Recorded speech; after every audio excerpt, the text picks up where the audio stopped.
ஆண்டவராகிய இயேசு கிறிஸ்துவின் நாமத்தினாலே உங்கள் யாவரையும் அன்போடு கூட வாழ்த்துகிறேன். இந்த அருமையான ஆராதனையிலே மீண்டுமாக உங்கள் ஒவ்வொருவரையும் நான் வரவேற்றுக் கொள்கின்றேன். போன வாரம் என்ன செய்தி கேட்டோம்? மத்தேயு 11ஆம் அதிகாரம் 11வது வசனம். யாராவது வாசிப்போமா? ஸ்திரீகளில் பிறந்தவர்களில் யோவான் ஸ்நானனை பார்க்கிலும் பெரியவன் ஒருவனும் எழும்பினதில்லை.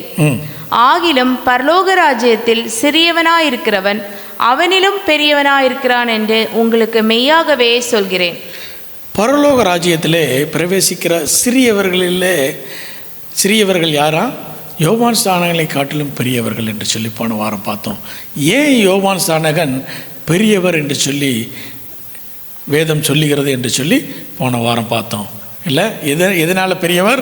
கர்த்தருடைய வழியையும் ஆயத்தம் பண்ணினார். அதனால தான் அவர் மிகவும் பெரியவராக இருந்தார்.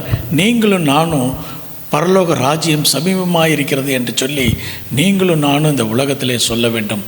அதுதான் வாசிக்க கேட்ட வேத பகுதி. மத்தேயு 3ஆம் அதிகாரம் 2வது வசனத்தை வாசிப்போம். மனம் திரும்புங்கள், பரலோக ராஜ்யம் சமீபத்திருக்கிறது, பரலோக ராஜ்யம் சமீபமாக இருக்கிறது என்று பிரசங்கம் பண்ணினார்.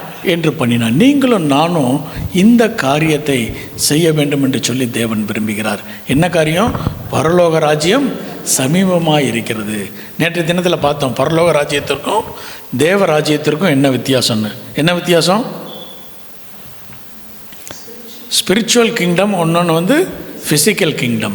பரலோக ராஜ்யம் என்பது ஃபிசிக்கல் கிங்டம். இந்த உலகத்தில் ஆண்டவராகிய இயேசு கிறிஸ்து மகிமையாய் வந்து அரசாளுகிற அந்த காரியம்தான் பரலோக ராஜ்யம். தேவனுடைய ராஜ்யம் என்பதை ஆண்டவராகிய இயேசு கிறிஸ்து சொன்னார், இப்போதே வந்து ஆகிவிட்டது, அது உங்களுக்குள் இருக்கிறது என்று சொன்னார். அப்போ தேவனுடைய ராஜ்யம் நமக்குள்ளாக இருக்க வேண்டும். பரலோக ராஜ்யத்திற்கு நீங்கள் மனிதர்களை ஆயத்தம் பண்ண வேண்டும். இந்த காரியத்தை தான் இந்த நாளில் நாம் தியானிக்க போகின்றோம். இதை தான் 700 ஆண்டுகளுக்கு முன்பு ஏசாயா தீர்க்கதரிசி 40ஆம் அதிகாரத்தில் அவர் சொல்லுகிறார். வாசிப்போமா 3வது வசனத்தை? கர்த்தருக்கு வழியை ஆயத்தப்படுத்துங்கள், கர்த்தருக்கு வழியை நீங்கள் ஆயத்தப்படுத்துங்கள், அவாந்திர வெளியில் நம்முடைய தேவனுக்கு பாதையை செவ்வைப்படுத்துங்கள், தேவனுக்கு பாதையை நீங்கள் செவ்வைப்படுத்துங்கள். இந்த 2 காரியங்களையும் நீங்களும் நானும் செய்ய வேண்டும் என்று சொல்லி தேவன் விரும்புகிறார்.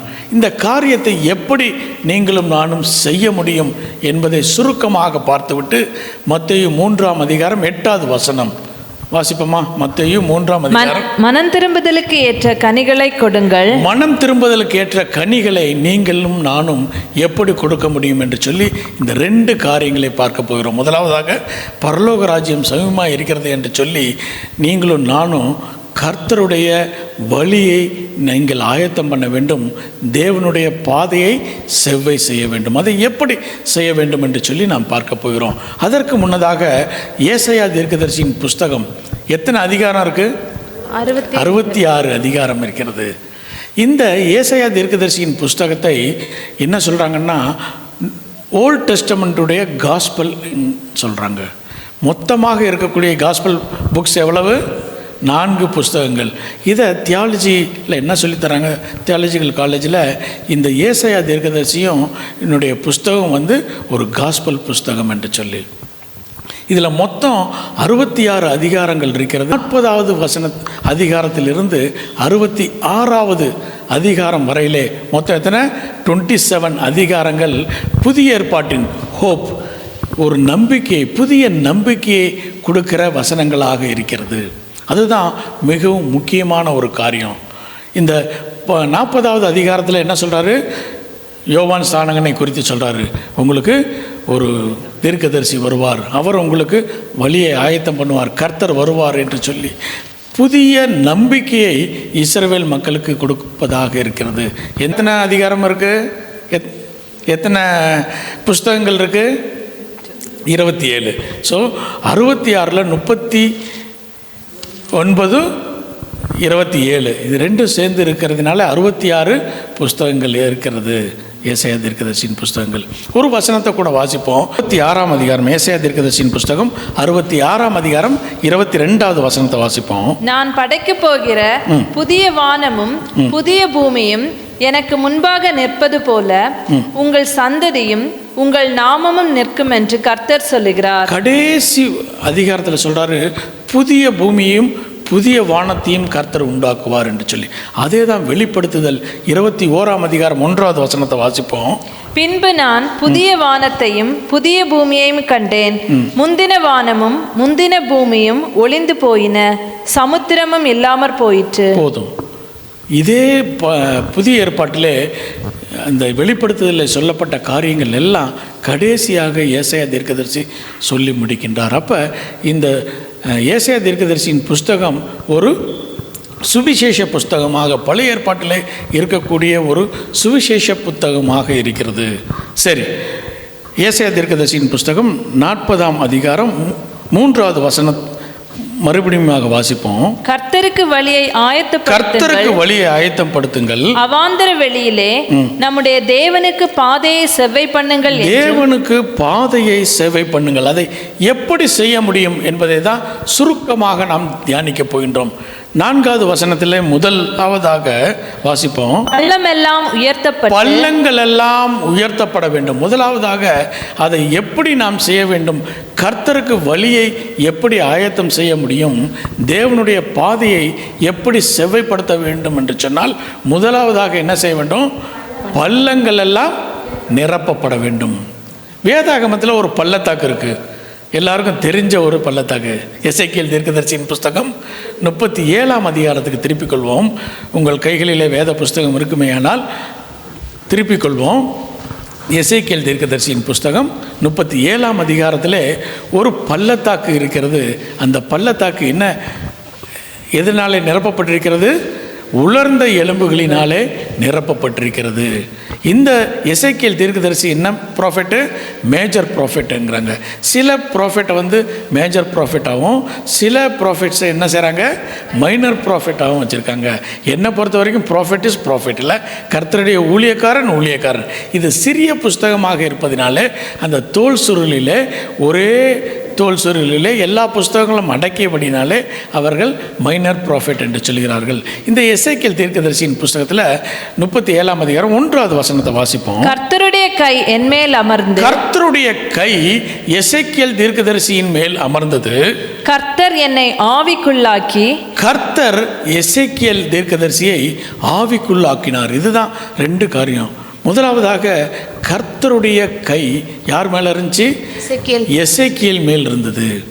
தேவனுடைய கரம் தேவனுடைய ஊழியக்காரர்களின் மீது இருக்கும். இந்த தேவனுடைய கரம் நம் மீது அமர்வதற்கும் நாம் ஆவிக்குள்ளாவதும் ஒரு எக்ஸ்பீரியன்ஸ். இதை வார்த்தைகளினாலே நீங்களும் நானும் அதை சொல்ல முடியாது, அதை புரிந்து கொள்ள முடியாது. முதலாவதாக தேவனுடைய கரம் யார் மேல் இருக்கிறதோ அவர்கள் என்ன செய்வாங்க? ஆவிக்குள்ளாவார்கள். கர்த்தருடைய ஊழியக்காரர்களாகிய யாராக இருந்தாலும் முதலாவதாக கர்த்தருடைய கரம் அவர்கள் மீது இருக்க வேண்டும். அது மாத்திரமல்ல, அவர்கள் ஆவிக்குள்ளாக இருக்க வேண்டும். இந்த நாளில் இருக்கக்கூடிய அநேக ஊழியக்காரர்கள் கர்த்தருடைய ஊழியக்காரர்கள் அல்ல. கர்த்தருடைய ஊழியக்காரர் என்று சொன்னால் முதலாவதாக என்ன இருக்க வேண்டும்? கர்த்தருடைய கரம் இருக்க வேண்டும். அதற்கு பிறகு அவர்கள் ஆவிக்குள்ளாகிற அனுபவத்தை பெற்றவர்களாக இருக்க வேண்டும். இந்த நாளில் பார்த்தா அநேக ஊழியக்காரர்கள் எழும்புகிறாங்க. ஏதோ ஒரு காரியத்தை சொல்லி நான் கர்த்தருடைய ஊழியக்காரன் என்று சொல்லி தன்னுடைய பிழைப்பிற்காக தேவனுடைய ஊழியத்தை செய்கிற அநேக மனிதர்களை நீங்களும் நானும் பார்க்குறோம். உண்மையான தேவனுடைய பிள்ளைகள் தேவனுடைய கரம் அவர்கள் மீது இருக்க வேண்டும். அதுதான் ஒரு முக்கியமான ஒரு காரியம். எப்படி ஒரு மனிதரை தேவ மனிதன் என்று சொல்லி, தேவனுடைய ஊழியக்காரர் என்று சொல்லி இனம் அறிந்து கொள்ள முடியும் என்றால் கர்த்தருடைய கரம் அவர்கள் மீது இருக்க வேண்டும். அவர் ஆவிக்குள்ளாகிற ஒரு அனுபவத்தை பெற்றவர்களாக இருக்க வேண்டும். தேவனுடைய ஊழியத்தை செய்ய விருப்பமாய் வாஞ்சையாய் இருக்கக்கூடிய உங்கள் ஒவ்வொருவருக்கும் இந்த அனுபவம் வேண்டும். முதலாவதாக கர்த்தருடைய கரம் உங்கள் மீது இருக்க வேண்டும். கர்த்தருக்குள்ளாக ஆவிக்குள்ளாக ஆகிற ஒரு அனுபவம் உங்களுக்குள்ளாக வர வேண்டும். தேவனுடைய ஊழியக்காரர் என்று சொன்னால் எல்லாரும் தேவனுக்குள்ளாக சேர்த்த வேண்டும். பரலோக ராஜ்யம் சமீபமாக இருக்கிறது என்று சொல்லி அநேகருக்கு நீங்கள் சொல்லுகிற ஒரு ஊழியக்காரராக மாற வேண்டுமே. ஆனால் கர்த்தருடைய கரமும் ஆவிக்குள்ளாகிற அனுபவமும் உங்களுக்கும் எனக்கும் தேவை. சகேயு என்கின்ற ஒரு மனிதன் இருக்கிறார். அவர் ஆண்டவராகிய இயேசு கிறிஸ்துவை பார்க்கணுன்னு ஆசை இருந்துச்சு. என்ன செஞ்சார்? என்ன மரம்? காவாலி. காட்டத்தி மரத்தின் மேலே ஏறினார். ஊழியக்காரர் என்பது காட்டத்தி மரமாக இருக்க வேண்டும். காட்டத்தி மரத்தில் ஏறினாதான் சகேயு என்ன செய்ய முடியும்? இயேசு கிறிஸ்துவை பார்க்க முடியும். ஒரு தடவை ஏறி பார்த்ததுக்கப்புறம் சகேயு எப்பயாவது காட்டத்தி மரத்துக்கு போனார்னு எழுதியிருக்கா? இல்லை. ஊழியக்காரர் என்பது முதலாவதாக தேவனை இயேசு கிறிஸ்துவை காண்பதற்கு அவர்கள் உதவி செய்ய வேண்டும். அதுக்கப்புறம் அவங்க தேவை கிடையாது. டைரெக்டாக என்ன செய்வாங்க?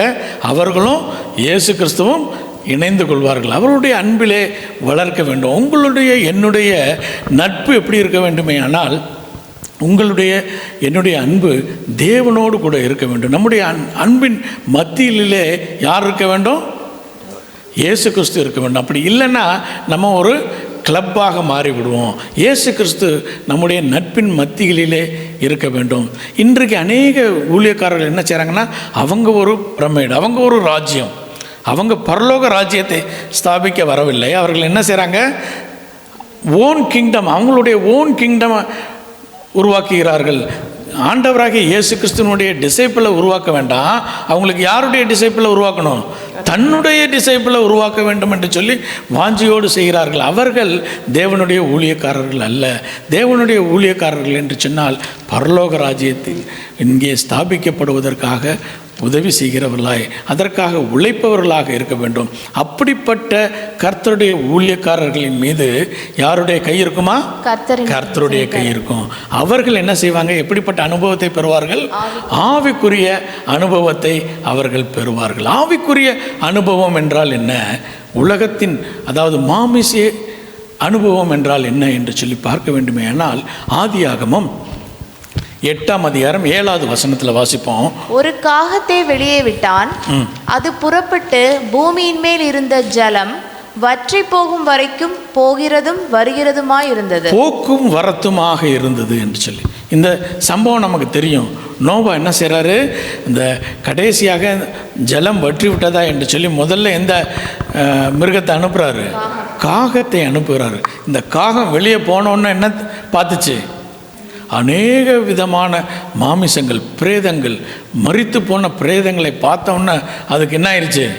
சிக்கன் 65 கிடைச்ச மாதிரி அதுக்கு ஒரு ஆசை, இல்லை பார்பிக்யூ கிடைச்ச மாதிரி. ஆஹா, அதனால தான் என்ன செஞ்சிச்சு? போக்கும் வரத்துமாக இருந்துச்சு. யோபுவின் புஸ்தகத்தில் சொல்லுவோம், போக்கும் வரத்துமாக இருந்தது யார்? பிசாசு. அது என்ன செஞ்சிச்சா? வரத்துமாக இருந்தது என்று சொன்னால் நம்ம நினச்சிக்கிறோம் பேழைக்குள்ளே வந்துச்சுன்னு. பேழைக்குள்ளேயே வரலையாம், பேழைக்கு மேலே இருந்துச்சு. அதனால தான் கையினால் நோவாவுக்கு பிடிக்க முடியல. பார்த்தாரு, இனி இந்த காகத்தினால பிரயோஜனமே இல்லை. அநேக நேரங்களில் இப்படிப்பட்ட ஊழியர்கள் இந்த உலகத்தின் காரியங்களை காட்டி உலகத்திலே இச்சையிலே விழுப்பட்ட அந்த ஊழியக்காரர்கள் என்ன செய்வாங்கன்னா, கீழானவைகளையே தேடுவாங்க, உலகத்துக்குரிய காரியங்களே தேடுவாங்க.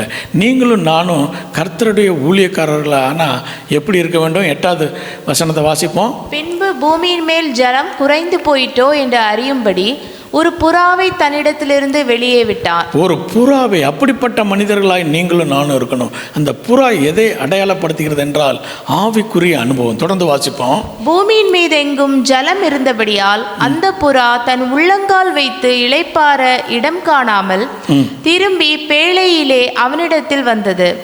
அவன் தன் கையை நீட்டி அதை பிடித்து தன்னிடமாய் பேழைக்குள் சேர்த்து கொண்டார். ஏன்னா அங்க திரும்பி வந்துருச்சு. மறுபடியும் தொடர்ந்து வாசிப்போம். பின்னும் 7 நாள் பொறுத்து மறுபடியும் புறாவை பேழையிலிருந்து வெளியே விட்டான். அந்த புறா சாயங்காலத்தில் அவனிடத்தில் வந்து சேர்ந்தது. இதோ அது கொத்தி கொண்டு வந்த ஒரு ஒலிவ மரத்தின் இலை அதன் வாயில் இருந்தது. ஒரு ஒலிவ மரத்தின் இலை அதன் வாயில் இருந்தது. ஒலிவ மரம் என்று சொன்னால் இஸ்ரவேல் மக்கள். இன்னைக்கு நம்ம அது என்னன்னா, கர்த்தருடைய பிள்ளைகளை அது கொண்டு வந்து எங்கே சேர்க்கணும்? பேழைக்குள் சேர்க்க வேண்டும். அப்படிப்பட்ட அனுபவத்தை பெற்றவர்கள் மாத்திரம்தான் யார்? கர்த்தருடைய ஊழியக்காரர்கள். அந்த ஊழியக்காரர்கள் மீது தான் கர்த்தருடைய கை இருக்கும். அவர்கள் தான் எப்படி ஆக முடியும்? ஆவிக்குள்ளாக மாற வேண்டும். சரி, இப்போ 2 காரியத்தை பார்த்துவிட்டோம். ஆவிக்குள்ளாக மாறிவிட்டாச்சு. அதுக்கப்புறம் என்ன நடந்தது என்று தொடர்ந்து வாசிப்போம். எசேக்கியேல் தீர்க்கதரிசியின் புஸ்தகம் 37ஆம் அதிகாரம் 1வது வசனம். கர்த்தருடைய கை என்மேல் அமர்ந்து கர்த்தர் என்னை ஆவிக்குள்ளாக்கி வெளியே கொண்டு போய் எலும்புகள் நிறைந்த ஒரு பள்ளத்தாக்கின் நடுவில் நிறுத்தி போதும். இந்த இடத்துல 3 வசனங்கள் இருக்குது. ஒன்று வெளியே கொண்டு வர வேண்டும். நாமும் பல நேரங்களில் செல்ஃபிஷான காரியங்களிலே இருக்கிறோம். சுயமாய் எனக்கு அதை செய்ய வேண்டும், இதை செய்ய வேண்டும், அப்படி வாங்க வேண்டும், அதை செய்ய வேண்டும், என்னுடைய பிள்ளைகள், என்னுடைய குடும்பம் என்று சொல்லி அநேக காரியங்களை நினைத்து கொண்டிருந்தால் கர்த்தருடைய ஊழியத்தை செய்ய முடியாது. முதலாவதாக அந்த சுயத்திலிருந்து நீங்களும் நானும் வெளியே வர வேண்டும் முதலாவதாக.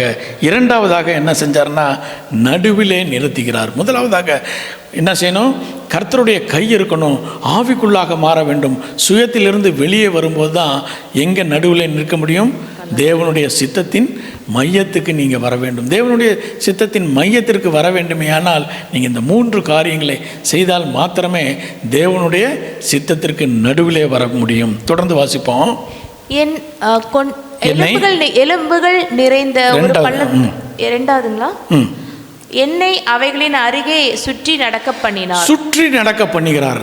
மூன்றாவதாக செய்கிறார், நடக்க பண்ணுகிறார். அந்த இடத்துல உங்களையும் என்னையும் வேலை செய்ய, நம்முடைய காரியங்களை, தேவனுடைய காரியங்களை இந்த உலகத்தில் செய்யும் வண்ணமாக நடக்க வைக்கிறார். இந்த 4 காரியங்களை பார்த்தோம். முதலாவது தேவனுடைய கை நம் மீது இருக்க வேண்டும், ஆவிக்குள்ளாகிற அனுபவம், நம்முடைய சுயத்திலிருந்து வெளியே வர வேண்டும், தேவனுடைய சித்தத்தின் மையத்தில் வர வேண்டும், தேவனுக்காக ஊழியம் செய்ய வேண்டும் என்ற வாஞ்சியோடு கூட நீங்களும் நானும் ஊழியம் செய்யும்போது தான் கர்த்தர் என்ன செய்கிறாரு? ஒரு பெரிய பொறுப்பை கொடுக்கிறார். 3வது வசனத்தை வாசிப்போம். அவர் என்னை நோக்கி, மனுபுத்திரனே, இந்த எலும்புகள் உயிரடையுமா என்று கேட்டார். இந்த எலும்புகள் எந்த எலும்புகள்? இது ஒரு மிருகத்தின் எலும்பு அல்ல. யாருடைய எலும்பு? மனிதர்களுடைய எலும்பு. உலர்ந்து போயிருக்கக்கூடிய அந்த மனிதர்களுடைய எலும்புக்கு முன்னதாக நிறுத்தி கேட்குறாரு. என்ன சொல்கிறாரு? இந்த எலும்புகள் உயிரடையுமா? ஒருவேளை இந்த கேள்வியை உங்களிடத்துல என்னிடத்துலையும் கேட்டால் என்ன சொல்லியிருப்போம்? 2 ஆன்சர் சொல்லியிருப்போம். ஒன்று எஸ்ன்னு சொல்லுவோம், இல்லைன்னா நோன்னு சொல்லியிருப்போம். ஆனால் தேவனுடைய மனுஷன் என்ன சொல்கிறார் என்று சொல்லி பார்ப்போம். அதற்கு நான், கர்த்தராகிய ஆண்டவரே, தேவரீர் அதை அறிவீர் என்றேன். தேவனுடைய சித்தத்திற்கு நீங்களும் நானும் ஒப்பு கொடுக்க வேண்டும். பல நேரங்களில் தேவனுடைய ஊழியத்தை செய்யும்போது நாம் என்ன செய்கிறோம்? சுயத்தின் மீது சாய்ந்து கொள்கிறோம். சுயத்தின் மீது சாய்ந்து கொள்ளாதபடிக்கு தேவனை சார்ந்து வாழ வேண்டும் என்று சொல்லி எசேக்கியேல் இங்கே கற்றுக் கொடுக்கிறார். தொடர்ந்து வாசிப்போம். அப்பொழுது அவர், நீ இந்த எலும்புகளை குறித்து தீர்க்க தரிசனம் உரைத்து அவைகளை பார்த்து சொல்ல வேண்டியது என்னவென்றால், உலர்ந்த எலும்புகளே, கர்த்தருடைய வார்த்தையை கேளுங்கள். கர்த்தராகிய ஆண்டவர் இந்த எலும்புகளை நோக்கி, இதோ நான் உங்களுக்குள் ஆவியை பிரவேசிக்க பண்ணுவேன், அப்பொழுது உயிரடைவீர்கள். நான் உங்கள் மேல் நரம்புகளை சேர்த்து உங்கள் மேல் மாம்சத்தை உண்டாக்கி உங்களை தோலினால் மூடி உங்களில் ஆவியை கட்டளையிடுவேன், அப்பொழுது நீங்கள் உயிரடைவீர்கள். முதலாவதாக என்ன செய்யணும்னா தீர்க்க தரிசனம் சொல்ல வேண்டும். தீர்க்க தரிசனம் என்பது காஸ்பல், நம்முடைய நற்செய்தியை நீங்களும் நானும் இந்த உலகத்திலே சொல்ல வேண்டும் என்று சொல்லி தேவன் விரும்புகிறார். ஒருவேளை இந்த உலர்ந்த எலும்புகளை கர்த்தராலே உயிர்ப்பிக்க செய்திருக்க முடியும். ஆனாலும் கூட முதல்ல சொல்கிறாரு, நீ போய் சொல் என்கிறார். தேவன் எதிர்பார்க்கிற காரியம் என்னென்னா, கர்த்தருடைய ஊழியக்காரராகிய நீங்களும் நானும் இந்த உலகத்தில் உலர்ந்து போயிருக்கக்கூடிய மனிதர்களின் மத்திகளிலே இந்த சுவிசேஷத்தை நீங்களும் நானும் சொல்ல வேண்டும். சொல்லும்போது தான் என்னாகும்? நரம்புகள் வரும், அதுக்கப்புறம் தசைகள் வரும், அதுக்கப்புறம் தோலினாலே மூடப்படும். ஆனாலும் அது என்னதான் இருக்கும்? அது ஒரு பிரேதம்தான். முதல்ல எலும்பு கூட இருந்துச்சு, இப்போ என்ன இருக்கும்? பிரேதமாக இருக்க வேண்டும். அது உயிரடைய வேண்டுமே ஆனால் என்ன செய்ய வேண்டும்? கர்த்தருடைய ஆவியானவரை இடைப்பட வேண்டும். கர்த்தருடைய ஆவியானவரை குறித்து நீங்களும் நானும் தீர்க்க தரிசனம் சொல்லும்போது தான் அவைகள் என்ன செய்யும்? உயிரடைந்து மகா சேனையாக மாறும். கர்த்தருக்கான ஒரு சேனையை, ஒரு பள்ளத்தாக்கில் இருந்து உலர்ந்த எலும்புகளை நீங்களும் நானும் உயிர்ப்பிக்க வேண்டுமே ஆனால் நீங்களும் நானும் ஒவ்வொருவரும் கர்த்தருடைய ஊழியக்காரராக மாற வேண்டும். அதுதான் பள்ளத்தாக்குகள் என்ன செய்யப்பட வேண்டும்? உயர்த்தப்பட வேண்டும் என்று சொல்லி தேவன் சொல்கிறார். மீண்டுமாக ஏசாயா தீர்க்கதரிசியின் புஸ்தகம் 40ஆம் அதிகாரம் 4வது வசனத்தின் அடுத்த பகுதியை வாசிப்போம். சகல மலையும் குன்றும் தாழ்த்தப்பட்டு, சகல மலையும் குன்றுகளும் தாழ்த்தப்பட வேண்டும். அது எப்படி செய்கிறது? சகல மலைகளும் குன்றுகளும் தாழ்த்தப்பட வேண்டும். மோசையினுடைய வாழ்க்கையை பார்க்கும்போது மோசை என்ன செய்கிறாரு? அவருடைய மாமனாருடைய ஆடுகளையெல்லாம் கொண்டு போய் மேய்த்து கொண்டிருக்கிறார். எங்கே? ஓரேப் மலையில். வாசிப்போமா? யாத்திரையாகவும் 3ஆம் அதிகாரம் 1வது வசனத்தை வாசிப்போம். மோசே மீதியான் தேசத்து ஆசாரியனாயிருந்த தன் மாமனாகிய எத்ரோவின் ஆடுகளை மேய்த்து வந்தான். அவன் ஆடுகளை வனாந்தரத்தின் பின்புறத்திலே ஓட்டி தேவ பர்வதமாகிய ஓரேப் மட்டும் வந்தார். இந்த ஓரேப் மலை என்பது பார்ட் ஆஃப் சீனாய் மலை. நம்ம பார்த்தோம் தேவ பர்வதம் என்ன என்று சொல்லி நம்ம பார்த்தோம் பைபிள் ஸ்டடியில். அந்த ஓரேப் மலையில் அந்த சீனாய் மலையில் இவர் ஆடுகளை மேய்த்து கொண்டிருக்கிறார். இப்போ இந்த சீனாய் மலை எப்படி இருக்குமா? மிக உயர்ந்த மலை, மிகவும் உயர்ந்த மலை. அது செங்குத்தாக இருக்கும், 2 சைடும் மலை இருக்கும், நடுவில் மட்டும்தான் ஒரு பள்ளத்தாக்கு. அந்த இடத்துல நின்று அந்த மலையில் பார்க்குறாரு. சீனாய் என்பதற்கு அர்த்தம் என்ன? பகைங்கன், எனிமி என்று சொல்லி அர்த்தம். பல நேரங்களில் நாம் பார்க்கும்போது எனிமி எப்படி இருப்பார்? பெருசாக மலை மாதிரி இருக்கும். இந்த மோசையும் பார்த்து ஒரு வேளை நினச்சிருப்பார், இந்த மலை எவ்வளோ பெரிய மலையாக இருக்கிறது, இந்த மலையை பார்த்து பிரமிச்சிருக்கக்கூடும், எவ்வளோ பெரிய மலை என்று சொல்லி. ஆனால் நாள் ஒன்று வந்தது. அந்த நாளில் கர்த்தர் என்ன செஞ்சார்? யாத்திரையாகவும் 19ஆம் அதிகாரம் 20வது வசனத்தை வாசிப்போம். கர்த்தர் சீனாய் மலையில் உள்ள கொடுமுடியில் இறங்கின போது கர்த்தர் மோசேயை மலையின் கொடுமுடியிலே வரவழைத்தார். மோசே ஏறி போனார். போதும். இப்போ மோசே ஏறி எங்கே போயிட்டாரு? பின்னாக்கிள், டாப்புக்கு போயிட்டாரு. முதல்ல சத்ருவானவனுடைய காலடியில் யார் இருந்தா? மோசே இருந்தார். இப்போ மோசையினுடைய காலடியில் யார் இருக்கா? சத்ருவானவன் இருக்கிறான். உங்களையும் என்னையும் அந்த நிலைக்கு கொண்டு போக வேண்டும் என்று சொல்லி தேவன் விரும்புகிறார். நீங்களும் நானும் தேவனுடைய ஊழியக்காரிகளாக இருந்தால் சத்ருவானவனுடைய உங்களுடைய கால்களுக்கு கீழாக கொண்டு வர வேண்டும் என்று சொல்லி தேவன் விரும்புகிறார். அதுதான் சங்கீதங்களின் புஸ்தகம் 110ஆம் அதிகாரம் 1வது வசனம். கர்த்தர் என் ஆண்டவரை நோக்கி, நான் உம்முடைய சத்துருக்களை உமக்கு பாதபடியாக்கி போடும் வரைக்கும் நீர் என்னுடைய வலது பாரிசத்தில் உட்காரும் என்றார். அந்த டிரான்ஸ்லேஷனில் போட்டிருக்காங்க உமதுன்னு என்று சொல்லி. அது உமது கிடையாது, உம்முடைய ஊழியக்காரர்கள். உம்முடைய ஊழியக்காரர்களுக்கு சத்ருவானவனை என்ன கொண்டு வரணுமா? பாதபடியாக கொண்டு வர வேண்டும். அதற்காக தான் தேவனுடைய வருகை தாமதமாகிறது. சத்ருவானவனை, பிசாசானவனை உங்களுடைய பாதங்களிலே அவர் கொண்டு வந்து சேர்க்கும்படியாக தேவன் விரும்புகிறார். நீங்களும் நானும் அப்படிப்பட்ட ஊழியராக மாற வேண்டும் என்று சொல்கிறார். நீங்களும் நானும் சத்ருவானவனுடைய காலடியிலே அல்ல, உங்கள் காலடியிலே யார் இருக்கணும்? சத்ருவானவன் இருக்க வேண்டும் என்று சொல்லி தேவன் விரும்புகிறார். அதை தான் மத்தேயு 11ஆம் அதிகாரம் 22வது வசனத்தில் ஆண்டவராகிய இயேசு கிறிஸ்து சொல்லுகிறார். வாசிப்போம். இயேசு அவர்களை நோக்கி, தேவனிடத்தில் விசுவாசம் உள்ளவராயிருங்கள். எவனாகிலும் இந்த மலையை பார்த்து பெயர்ந்து சமுத்திரத்திலே தள்ளுண்டு போ என்று சொல்லி தான் சொன்னபடியே நடக்கும் என்று தன் இருதயத்தில் சந்தேகப்படாமல் விசுவாசித்தால் அவன் சொன்னபடியே ஆகும் என்று மெய்யாகவே உங்களுக்கு சொல்கிறேன் என்றார். போதும். மலையை பார்த்து நீங்களும் நானும் சொல்ல வேண்டும், சமுத்திரத்தில் தள்ளுண்டு போ. ஆனால் விசுவாசிகளாகிய நீங்களும் நானும் அநேக நேரத்தில் we always talk about mountain, இல்லை? நம்முடைய பிரச்சனைகளை குறித்து, நம்முடைய கவலைகளை குறித்து மற்றவர்களோடு கூட பேசுவோம். ஆனால் ஆண்டவராகிய இயேசு கிறிஸ்து என்ன சொல்கிறாரு? நீ யாரோடு பேசு? பிரச்சனைகளோடு கூட, மலையோடு கூட பேசு. மலை என்ன செய்யும்? சமுத்திரத்திலே தள்ளுண்டு போகும் என்று சொல்லி. ஒருவேளை நம்முடைய வாழ்க்கையில் உலர்ந்த எலும்புகளை போல இருக்கக்கூடிய பகுதிகளாக இருக்குமே, ஆனால் நீங்களும் நானும் அதை பார்த்து தீர்க்க தரிசனம் சொல்ல வேண்டும். என்னுடைய வாழ்விலே தேவன் ஒரு பெரிய அற்புதத்தை செய்ய வல்லவராய் இருக்கிறார். ஒருவேளை உலர்ந்த எலும்புகளாக இருக்கலாம் நம்முடைய வாழ்க்கையை தேவன் ஒரு தேவனுடைய சேனையாக மாற்ற தேவனாலே முடியும். அப்போ என்னாச்சுன்னா, அந்த தீர்க்க தரிசனம் சொன்ன உடனே என்னாச்சு? ஒரு இரைச்சல் வந்துச்சு. என்ன ஆச்சு? அந்த எலும்புகள் எல்லாம் ஒன்றோடு ஒன்று சேர்ந்து கொண்டது. கால் எலும்பு எதோட தான் சேரணும்? காலில் தான் சேரணும். கால் எலும்பு சொல்லிச்சு, நான் கீழெல்லாம் இருக்க மாட்டேன், கை கிட்ட வரேன்னு சொல்லிடுச்சு. கை எலும்பு சொல்லிடுச்சு, நான் எல்லாத்துக்கும் மேலே தலையில் இருக்கிறேன்னு சொன்னால் முடியாது. எந்த இடத்துல தேவன் உங்களை வைக்க விரும்புகிறாரோ அந்த இடத்துல நீங்கள் இருந்தால் தான் நீங்களும் நானும் என்ன செய்ய முடியும்? உயிர் அடைய முடியும். தேவன் கொடுக்கிற இடத்துல நீங்களும் நானும் தரித்திருந்து தேவனுடைய ஊழியத்தை செய்ய வேண்டும். பிரச்சனையாக இருந்தாலும், எவ்வளவு பெரிய சத்ருவானவனுடைய சூழ்ச்சிகள் கிரியைகள் இருந்தாலும் அதை பார்த்து நீங்களும் நானும் பேசுகிற ஊழியக்காரராக இருக்க வேண்டும். அப்போ என்ன செய்வார்? சத்ருவானவனை நம்முடைய கால்களுக்கு கீழாக கொண்டு வருவார் என்று சொல்லி. சரி, தொடர்ந்து வாசிப்போம். ஏசாயா தீர்க்கதரிசியின் புஸ்தகம் 40ஆம் அதிகாரம் 4ஆம் வசனம். கோணலானது செவ்வையாகி கரடுமுரடானவை சமமாக்கப்படும் என்றும் கர்த்தரின் மகிமை வெளியரங்கமாகும். போதும். கோணலானவைகள் என்ன ஆக வேண்டும்?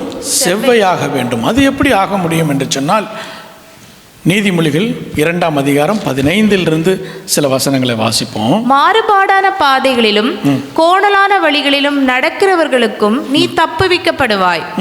தன் இளவயதின் நாயகனை விட்டு, இளவயது நாயகனாகிய இயேசு கிறிஸ்துவை விட்டு, தன் தேவனுடைய உடன்படிக்கையை தேவன் மறந்து உங்களுக்கு கொடுத்த உடன்படிக்கையை மீறி இச்சகமான வார்த்தைகளை பேசும் அந்நிய பெண்ணாகிய பரஸ்திரீக்கும் சத்துருவானுடைய தப்புவிக்கப்படுவாய். கிரியைக்குள்ளாக அவனுடைய இச்சகமான வார்த்தைகளிலே நீங்களும் நானும் சிக்கிக்கொண்டால், தொடர்ந்து வாசிப்போம். அவளுடைய வீடு மரணத்துக்கும் அவளுடைய பாதைகள் மரித்தோரிடத்திற்கும் சாய்கிறது.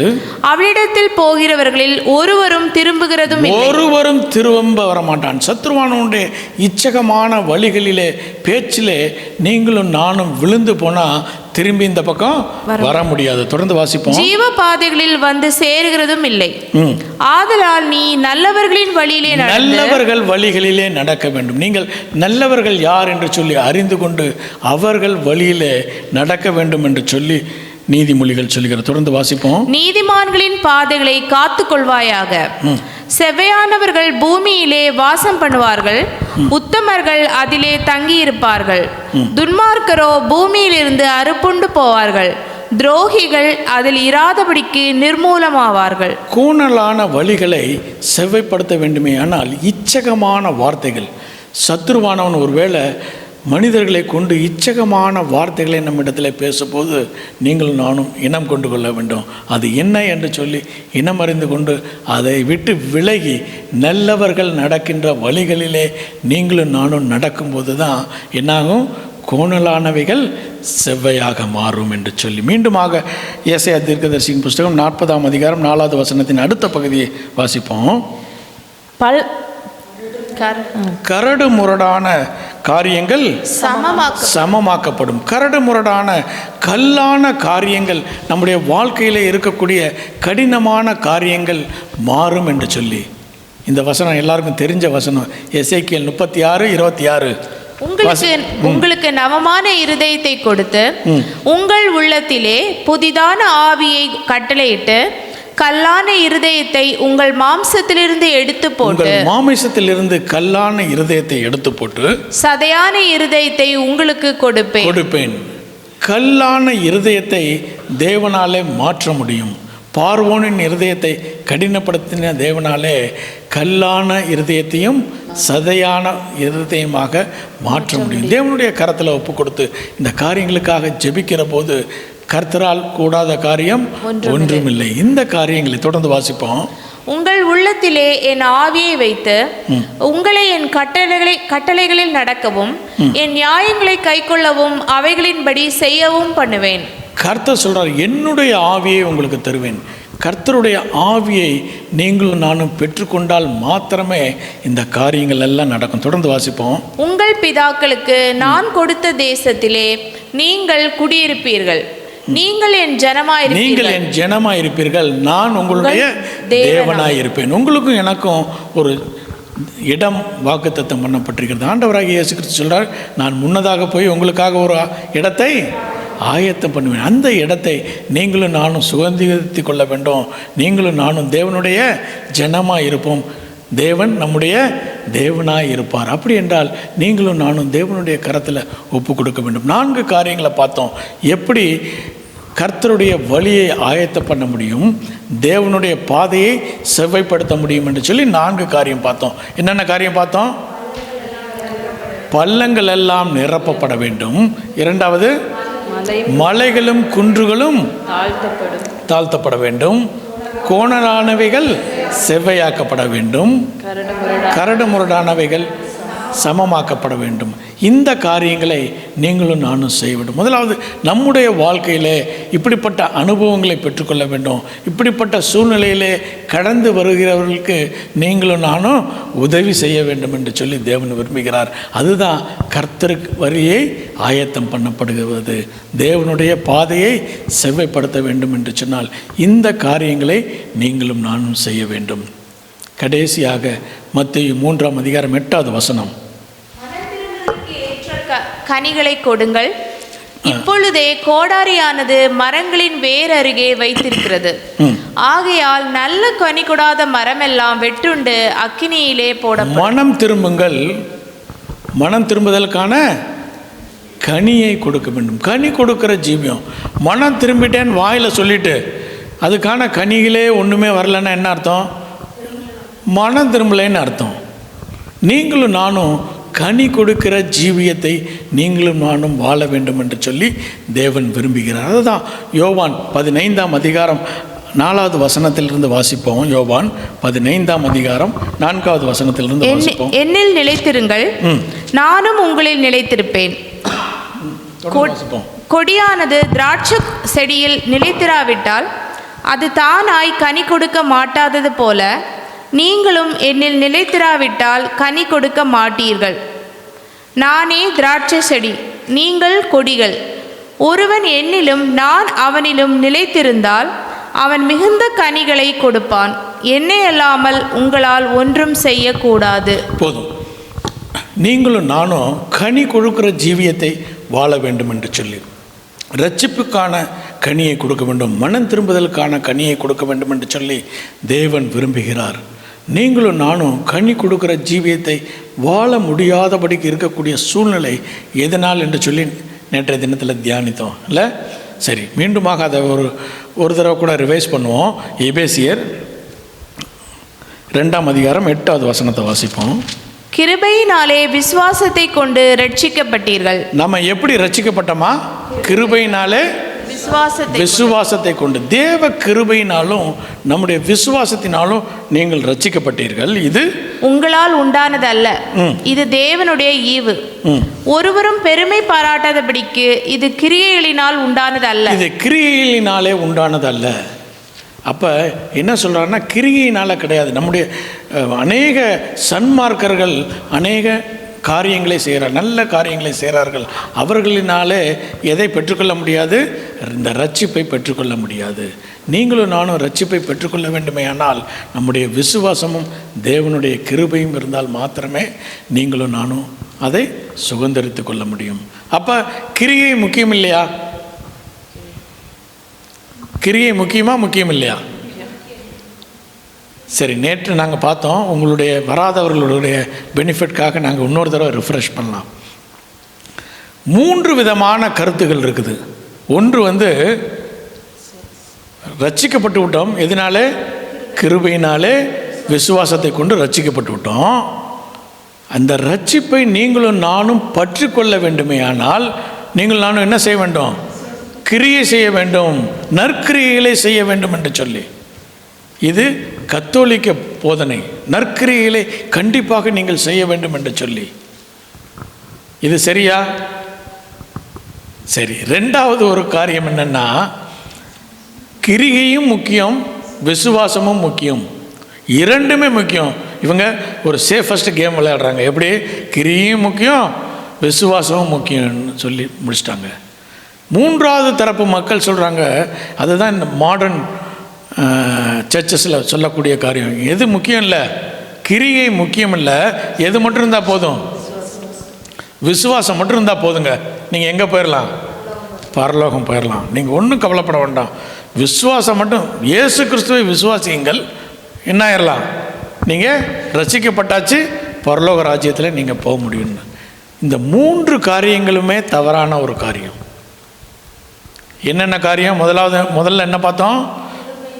விசுவாசம் இருக்குது, ஆனால் கிருபையை பெற்று நம்ம ரட்சிப்பை பெற்று விட்டோம். இந்த ரட்சிப்பை நீங்களும் நானும் பற்றி கொள்ள வேண்டுமே ஆனால் என்ன செய்யணும்? கிரியை செய்யணும். நற்கிரியைகளை நீங்கள் நானும் செய்ய வேண்டும் என்று சொல்லி ரெண்டாவது தரப்பர் சொல்கிறாங்க, இல்லைங்க ரெண்டுமே முக்கியம், விசுவாசமும் முக்கியம், கிரியையும் முக்கியம்.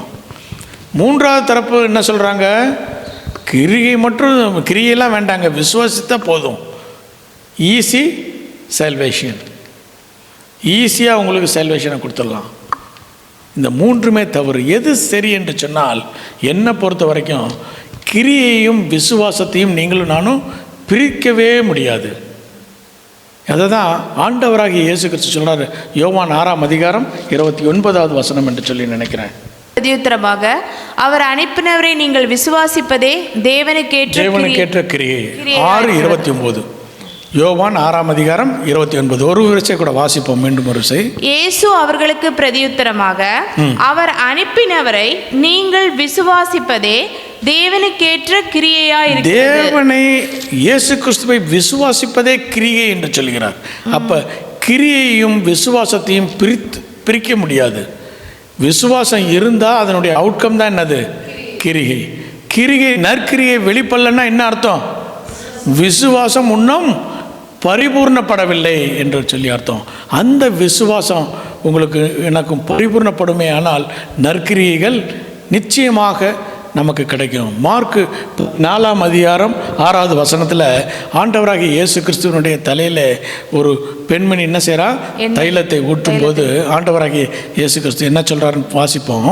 இயேசு அவர்களை நோக்கி, அவளை விட்டுவிடுங்கள், ஏன் அவளை தொந்தரவுப்படுத்துகிறீர்கள், என்னிடத்தில் நற்கிரியை செய்திருக்கிறாள். நற்கிரிகளை செய்திருக்கிறாள். அவள் செஞ்ச நற்கிரியை என்ன, ஆண்டவராகிய இயேசு கிறிஸ்துவை மேசியா என்று அறிந்து கொண்டாள். அந்த காரியத்தின் அவுட்கமாக என்ன நடந்தது, ஃப்ரூட் வந்தது. அநேக நேரங்களில் நம்முடைய வாழ்க்கையில் ஃப்ரூட் வேணும் என்று சொல்லி அநேக முயற்சிகளை செய்கிறோம். இந்த முயற்சியெல்லாம் என்ன முயற்சியாகும், வீண் முயற்சியாக மாறும். ஃப்ரூட் வேணும்னா முதலாவது என்ன செய்யணும், விசுவாசம் வேண்டும். மரத்தில் கனி வரவில்லை என்றால் கனி வரலைன்னு சொல்லி பார்க்கக்கூடாது. முதலாவது என்ன செய்யணும், இந்த மரத்திற்கு உரங்களை போட்டு அதை சரி பண்ணாதான் கனி ஆட்டோமேட்டிக்காக வரும். நல்ல மரம் கெட்ட கனி கொடாது, கெட்ட மரம் நல்ல கனியை கொடாது. அப்போ கனி கொடுக்காத ஜீவியம் இருக்குமே, ஆனால் அது ஏன் என்று சொல்லி இந்த ரூட் காஸ் பார்த்து அதை நீங்களும் நானும் சரி பண்ண வேண்டும். எதை சரி பண்ணணும், விசுவாசத்தை, நம்முடைய விசுவாசத்தை. வரக்கூடிய நாட்களில் விசுவாசத்தை குறித்து நாம் தியானிப்போம். எந்தெந்த அளவிலே உங்களுடைய என்னுடைய விசுவாசம் இருக்கிறது என்று சொல்லி அந்த விசுவாசத்தை நீங்களும் நானும் பூர்ணப்பட வேண்டும். விசுவாசத்தில் நீங்களும் நானும் பூர்ணப்படும் போது ஆட்டோமேட்டிக்காக என்ன கொடுப்போம், கிரியைகளை கொடுப்போம், கனிகளை கொடுப்போம். அதுதான் ஆண்டவராக இயேசு கிறிஸ்து சொல்கிறார், என்னிடத்தில் நீங்கள் இணைந்திருக்கும் போது நீங்கள் என்ன செய்வீங்க, நல்ல கனிகளை கொடுப்பீர்கள். நீங்கள் உங்களால் முடியாது, யாரால தான் முடியும், என்னோடு கூட நீங்கள் இணைந்திருக்கும் போது மாத்திரமே நல்ல கனியை கொடுக்க முடியும் என்று சொல்லி. ஒருவேளை நீங்களும் நானும் நல்ல கனி கொடுக்காவிட்டால் என்ன நடக்கும் என்று சொல்லி லூக்கா 13ஆம் அதிகாரத்தில் வாசிப்போம். லூக்கா 13ஆம் அதிகாரம் 6வது வசனத்திலிருந்து வாசிப்போம். அப்பொழுது அவர் ஒரு உவமையும் சொன்னார். ஒருவன் தன் திராட்சை தோட்டத்தில் ஒரு அத்திமரத்தை நட்டிருந்தான். அவன் வந்து அதிலே கனியை தேடின போது ஒன்றும் காணவில்லை. அப்பொழுது அவன் தோட்டக்காரனை நோக்கி, இதோ 3 வருஷமாய் இந்த அத்திமரத்திலே கனியை தேடி வருகிறேன், ஒன்றையும் காணவில்லை, இதை வெட்டி போடு, இது நிலத்தையும் ஏன் கெடுக்கிறது என்றான். அதற்கு அவன், ஐயா, இது இந்த வருஷமும் இருக்கட்டும், நான் இதை சுற்றிலும் கொத்தி எரி போடுவேன், கனி கொடுத்தால் சரி, கொடாவிட்டால் இனிமேல் இதை வெட்டி போடலாம் என்று சொன்னான் என்றார். போதும். 3 வருடம் இஸ்ரவேலிலே ஒரு வழக்கம் இருக்கிறது. முதல் 3 வருடங்களில் அது கனி கொடுத்தாலும் அதை பறிக்க மாட்டாங்க, அது கீழே விழுந்து அது உரமாக மாறிவிடும். இதனால தான் சொல்கிறேன், 3 வருடம் ஆயிடுச்சு, இப்போ என்ன செஞ்சாகணும், கனி கொடுக்கணும். கனி கொடுக்காவிட்டால் என்ன செய்யணும், வெட்டி போட வேண்டும். அதை தான் யோவான் சாணன் சொல்கிறாரு, கோடாரியானது மரத்தின் வேரருகிலே வைக்கப்பட்டிருக்கிறது, நல்ல கனி கொடாத மரமெல்லாம் வெட்டுண்டு அக்னியிலே போடப்படும். கடைசி நாட்களில் இருக்கக்கூடிய நீங்களும் நானும் ஆண்டவராக இயேசு கிறிஸ்து சொல்கிறார், இந்த வருடம் இருக்கட்டும், புதிய வருடத்தை கிருபையாய் உங்களுக்கும் எனக்கும் கொடுத்துருக்கிறாரு. இந்த வருடத்தில் கர்த்தர் என்ன நினைக்கிறாரு? இயேசு கிறிஸ்து உரமிட்டு அதை என்ன செய்யணும்? சரிப்படுத்தி கொத்தி அதை பண்படுத்த வேண்டும். இந்த வருடம் நீங்களும் நானும் கனி கொடுக்க வேண்டும் என்று சொல்லி கண்களை மூடி தேவனுடைய சமூகத்தை நோக்கி பார்ப்போம்.